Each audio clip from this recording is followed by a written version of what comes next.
We are Christoph and Nimi, and today we are going to make Gyros or shawarma. We are going to use tofu. One of them is smoked. We are going to use the peeler, random stripes, eggplant, aubergine. oyster mushrooms are really great for this. This is one of our favorites, honest oil.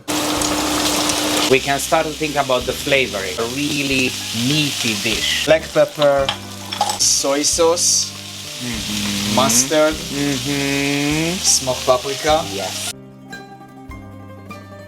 Don't mix it aggressively so that they don't fall apart. The potatoes soak in all the goodness, nutritional yeast for the nice cheesy flavor. Your nipples are out. A bite that is going to be as messy as it can be. You shouldn't care how you look like when you eat gyros. Plus, who says that it's not pretty to have like tzatziki all over your face? I think it's beautiful. Society said.